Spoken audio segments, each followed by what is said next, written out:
राधे राधे। आज हम सुनेंगे कार्तिक महात्म्य के 7वें अध्याय को। चलिए शुरू करते हैं। नारद जी ने कहा, हे राजन, कार्तिक मास में व्रत करने वालों के नियमों को मैं संक्षेप में बतलाता हूँ, उसे आप सुनिए। व्रती को सब प्रकार के मांस, उड़द, राई, खटाई तथा नशीली वस्तुओं का त्याग कर देना चाहिए।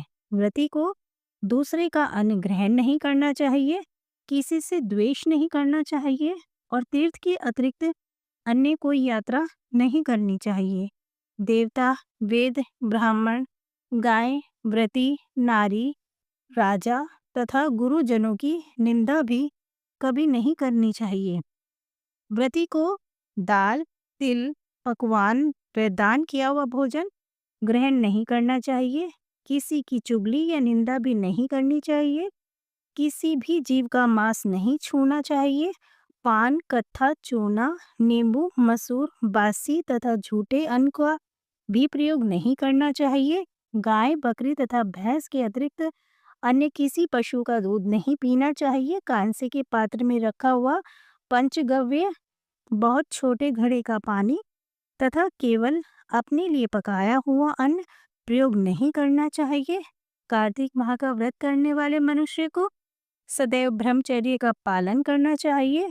उसे धरती पर सोना चाहिए और दिन के चौथे पहर में केवल एक बार पत्तल में भोजन करना चाहिए। व्रती कार्तिक माह में केवल नरक चतुर्दशी, जिसे छोटी दिवाली भी कहा जाता है, के दिन ही शरीर में तेल लगा सकता है। कार्तिक माह में व्रत करने वाले मनुष्य को सिंघाड़ा, प्याज, मट्ठा, गाजर, काशीफल, लौकी, तरबूज, इन वस्तुओं का प्रयोग बिल्कुल नहीं करना चाहिए। रजस्वला, चांडाल, पापी, मलेच्छ, पतित, व्रतहीन, ब्राह्मण द्रोही और नास्तिकों से बातचीत नहीं करनी चाहिए। भगवान विष्णु को प्रसन्न करने के लिए अपनी शक्ति के अनुसार चंद्रायन आदि का व्रत करना चाहिए।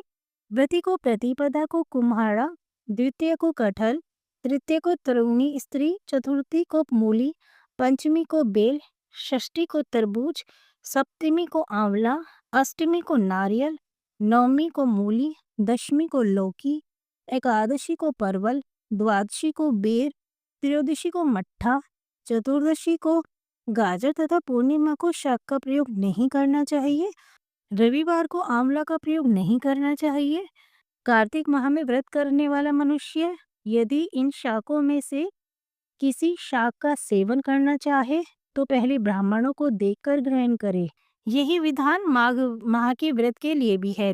देवोत्थानी एकादशी में नृत्य, जागरण, गायन, वादन आदि करना चाहिए।